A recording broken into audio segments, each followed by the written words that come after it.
Mesdames et messieurs, bonjour à toutes et à tous. Bienvenue sur un nouvel épisode. Aujourd'hui, nous allons entamer la troisième partie. Notre message intitulé Le mystère du revêtement divin. Alors aujourd'hui, notre sous-titre sera Comment changer son revêtement divin. Comment changer son revêtement divin.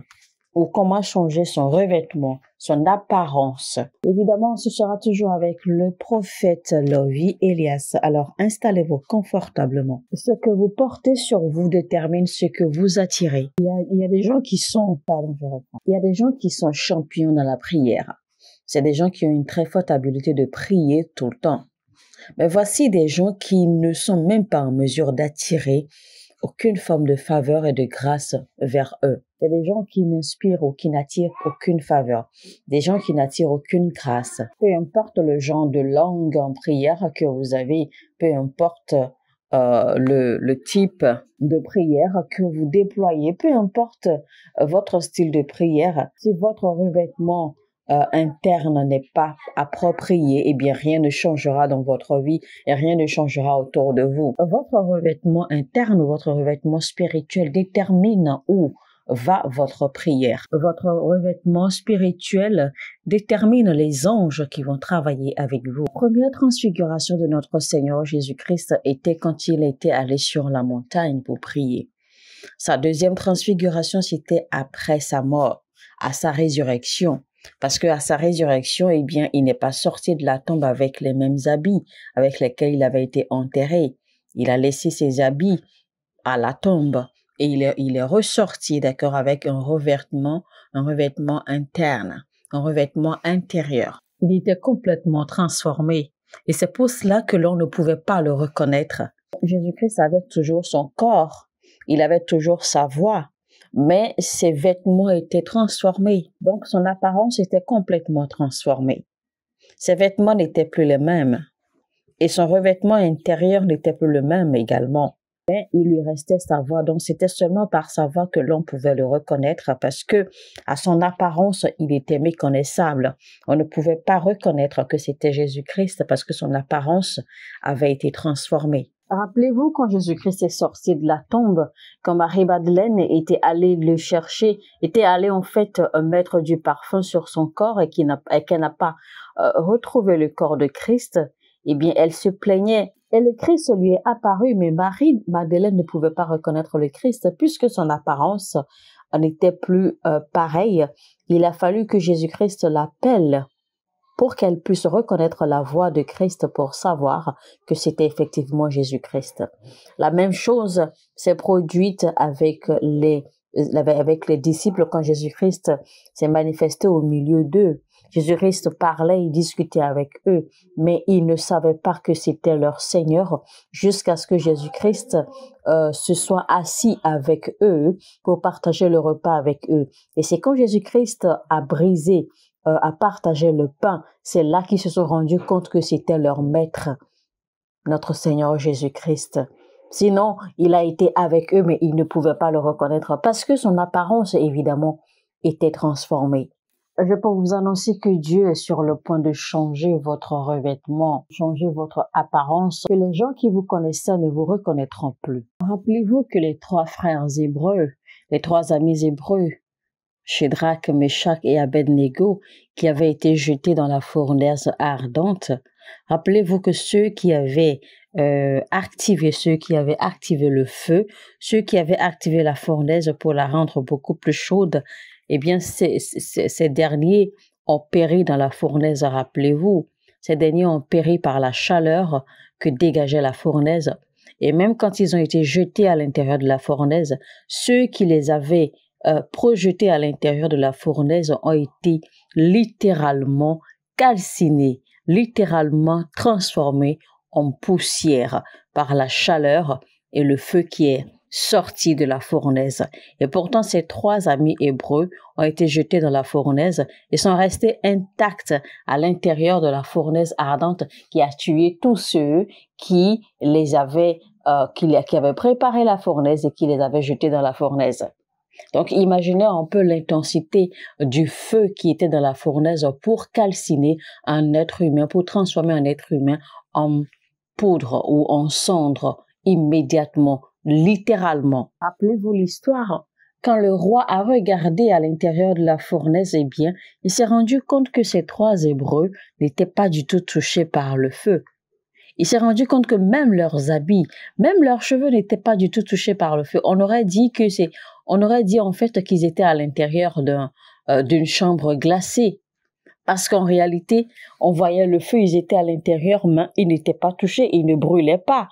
Et ils se baladaient tranquillement, ils étaient en plein mouvement.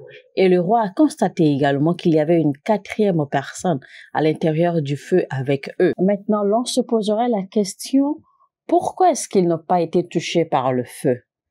Pourquoi n'ont-ils pas brûlé? Eh bien, je vais vous dire que c'est très simple. C'est parce qu'en fait, leur revêtement n'est pas naturel. Ces 3 frères hébreux étaient revêtus de feu. Leurs vêtements spirituels, leur manteau spirituel était du feu.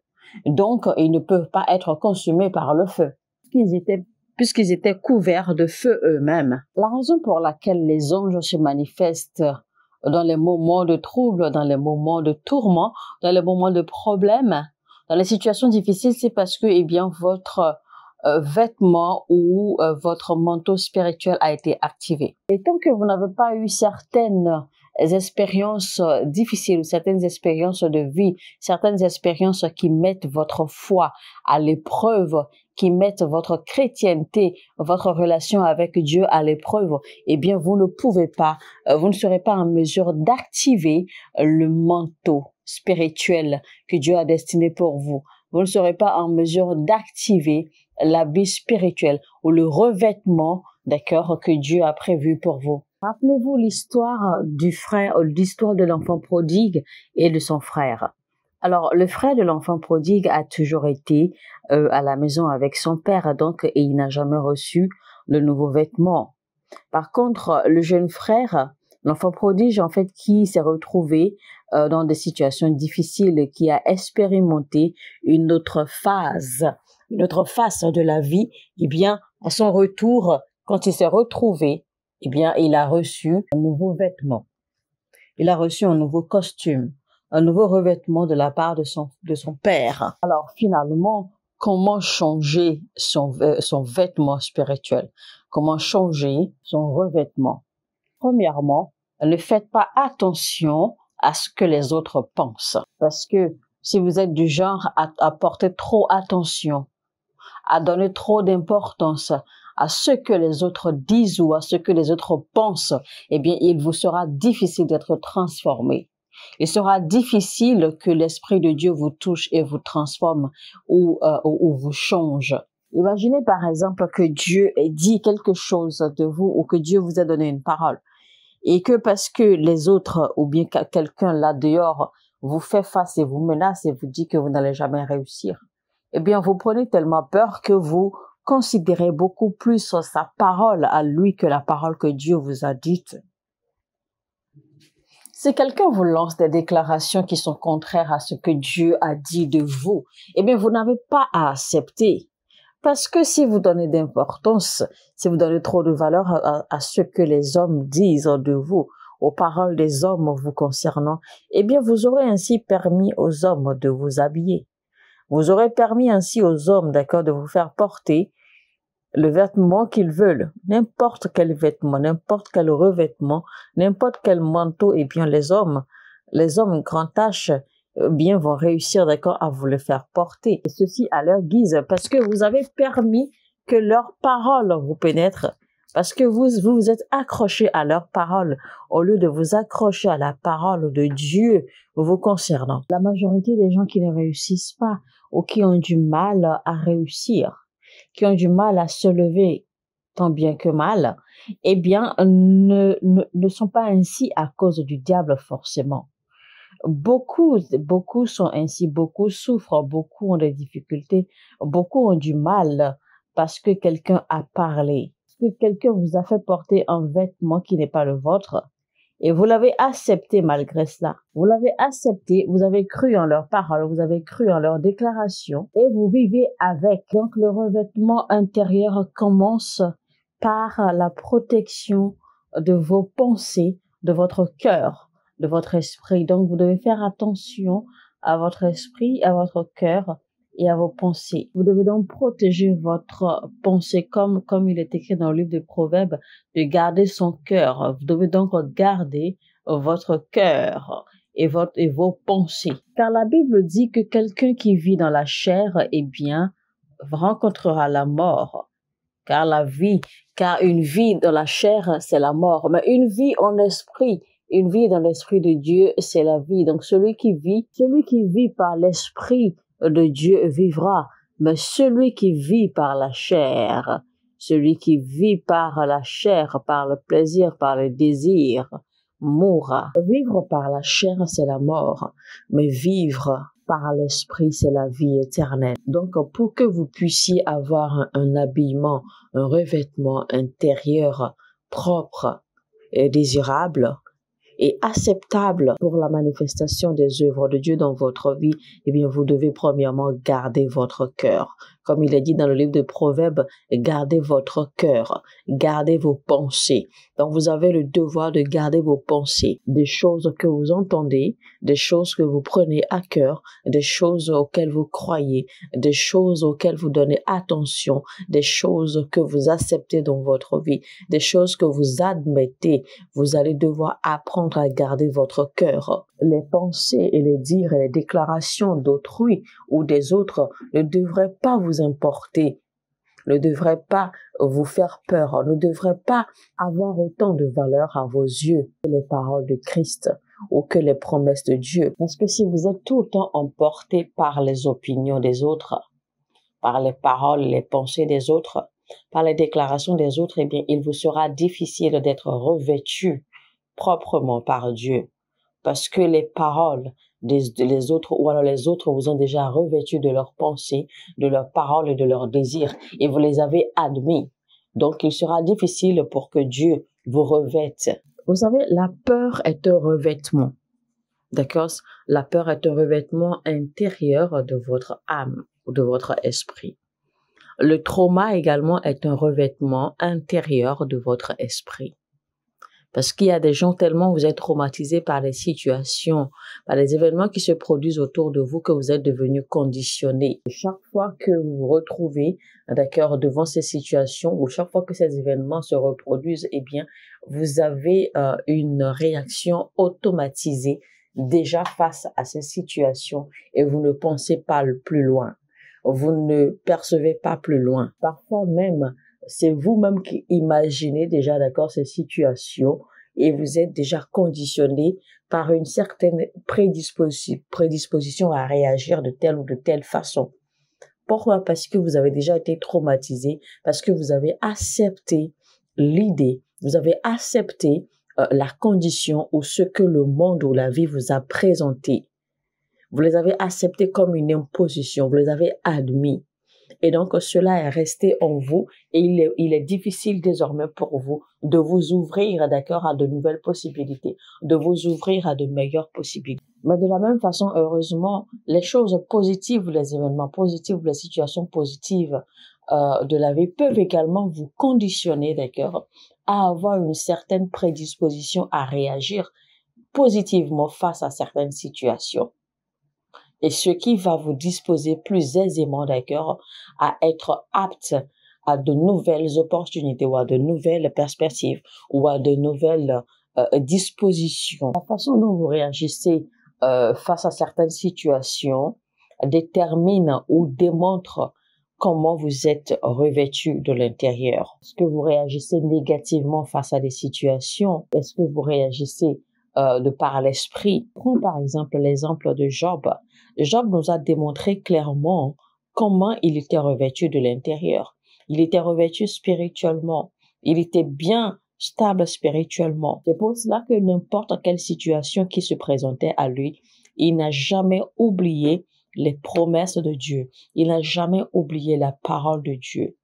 Et devant n'importe quelle situation, il retournait toujours gloire à Dieu et il se rappelait toujours à lui-même les paroles et les promesses de Dieu. Il se rappelait toujours à lui-même l'infaillibilité, la fidélité de Dieu, comment Dieu ne peut pas mentir et comment Dieu est juste et vrai en tout temps. Donc, Job n'a jamais été influencé par les événements autour de lui. Son opinion concernant Dieu, son opinion à propos de Dieu n'a jamais changé par les événements qui se produisaient dans sa vie. Donc, il a gardé ses pensées, ses opinions intactes concernant Dieu. Il s'est accroché, d'accord, à ce que Dieu a dit, aux promesses de Dieu pour lui. Alors, ma question est celle-ci. Qui est-ce qui vous revêt de l'intérieur? Est-ce Dieu ou le monde? Est-ce les autres, leurs opinions, leurs pensées ou la parole de Dieu? Ce sont les choses qui se passent sur les réseaux sociaux qui sont en train de vous revêtir de l'intérieur. Certains d'entre vous, vous êtes tellement omnibulés et emportés par ce qui se passe sur Facebook, sur Instagram, etc. parce que vous êtes tout le temps accrochés, d'accord, aux nouvelles, aux choses qui se passent sur ces réseaux. Et donc, votre esprit, vos pensées deviennent conditionnées à ces choses-là. Et finalement, c'est ce qui se passe dans le monde qui détermine qui vous êtes, qui détermine ce que vous faites, qui détermine comment vous vivez. Alors, ma question, je vous la repose. Qui vous revêt de l'intérieur? Qui vous revêt spirituellement? Est-ce Dieu qui vous revêt ou c'est le monde qui vous revêt? Parce que beaucoup ont tant de mal à croire à ce à quoi Dieu les a appelés. Beaucoup ont tellement de mal à croire à la parole de Dieu. Beaucoup ont tant de mal à croire aux promesses de Dieu, à croire que les promesses de Dieu, que la parole de Dieu peut s'accomplir dans leur vie. Beaucoup ont du mal à croire même que Dieu les a appelés à quelque chose, que Dieu les a appelés, d'accord, à un plan meilleur, que Dieu veut les utiliser comme point de contact pour transformer leur famille, pour transformer le monde, pour transformer l'humanité. Beaucoup ont du mal à croire aux bonnes choses, aux merveilles que Dieu, d'accord, veut faire avec eux et dans leur vie. Pourquoi? Parce qu'en fait, ils se sont laissés omnibuler, ils se sont laissés emporter, polluer et manipuler, d'accord, par les choses qui se passent dans le monde, par les choses qu'ils voient autour d'eux. Dieu vous a déjà revêtu. Vous avez déjà un revêtement de la part de Dieu. Mais le problème, c'est que vous ne le savez pas. Et vous êtes en train de détruire ce revêtement. Vous êtes en train de le corrompre, ce revêtement. Parce que vous ne le connaissez pas, parce que vous ne voyez pas ce revêtement, eh bien, vous ne savez pas comment l'utiliser en votre faveur. Alors, mesdames et messieurs, on va s'arrêter là pour aujourd'hui. Nous allons découvrir la deuxième façon, d'accord, de changer son revêtement intérieur dans la suite de notre message. Alors, si vous avez été béni, si ce message vous a plu, likez, cliquez sur le bouton j'aime et partagez au maximum autant que vous pouvez. Laissez-y également vos commentaires. Cela nous aidera beaucoup, d'accord, à améliorer peut-être ce que nous faisons. On va travailler sur ce qu'il faut pour vous faire plaisir et pour vous nourrir votre âme davantage. Likez et partagez car cela permettra également à YouTube de recommander ce message à d'autres personnes. Alors, ceci n'est que la troisième partie. Pour suivre, d'accord, la logique et comprendre véritablement ce message, je vous recommande de faire recours à la première et à la deuxième partie de ce message. Ainsi, vous allez mieux comprendre, d'accord, les mystères et les révélations qui se cachent dans ce titre. Sur ce, je vous retrouve très très bientôt. Shalom, shalom chez vous. Que Dieu vous bénisse abondamment. Mon heure a sonné et n'oubliez pas, votre heure a sonné.